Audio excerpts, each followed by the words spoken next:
Hello mga kakusina! Kulang bang ingredients mo dahil sa lockdown? No worries! Samahan ako sa ating kitchen experimento today, ang tapioca pearl surprise. Here are the ingredients.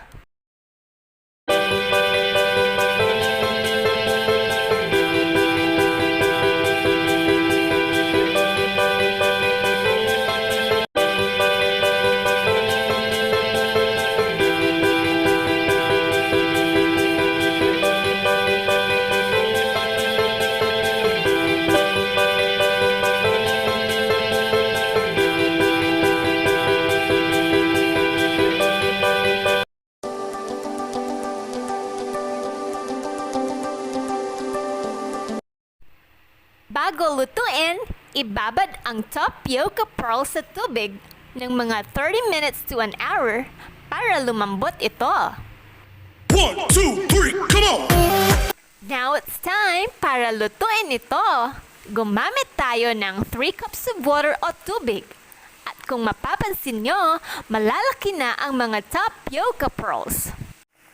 Pag floating na ang ating pearls, ilagay ang 1 teaspoon of ube flavor para sa flavor at color nito.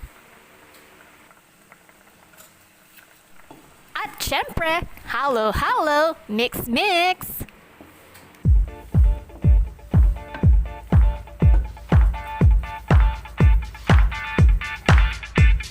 Ngayon naman ay ilagay ang ating coconut cream and mix! Halo-halo ulit! 1, 2, 3, come on! Come on! Come on!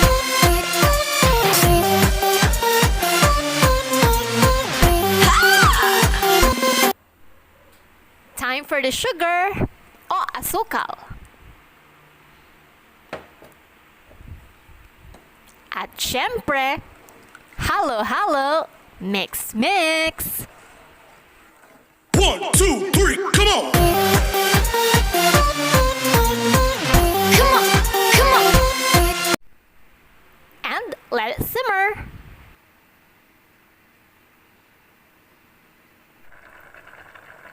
Ayan, kumukulo na.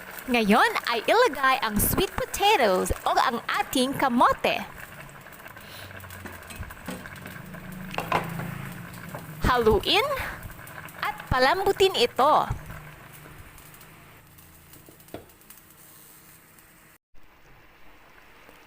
Mukhang luto na ang ating sweet potato.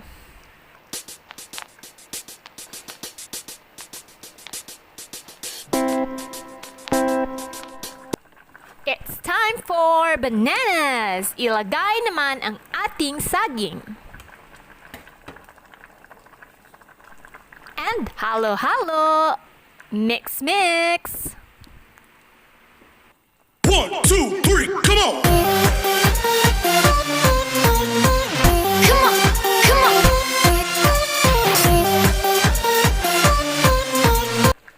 Pakuluin at hintayin maging thick o lumapot ito.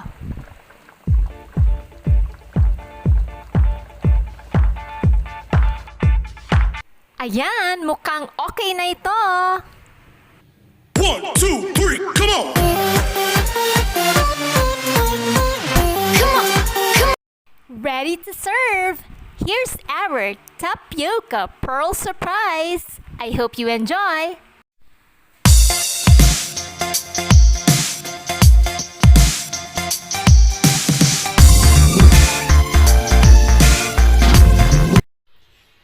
Wait!